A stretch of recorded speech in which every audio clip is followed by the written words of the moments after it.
How to hide your TikTok account from your contacts. Hi everyone, this is Kate and welcome back to another video. And on today's video we will see how we can hide TikTok profile from phone contacts. So without further delay, let's get started with this video. First of all, you have to launch TikTok in your device.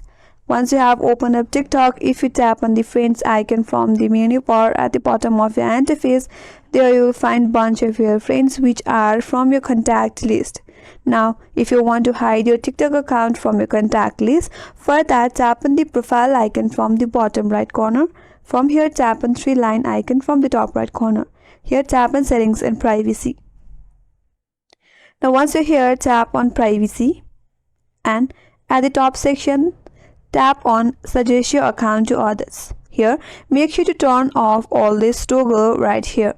Once you have turned off all this toggle, your TikTok account will be hidden from your contacts. And that's all for this video. Hope this video was helpful, and if you're new to our channel, consider subscribing. Thanks for watching and stay tuned for more tutorials.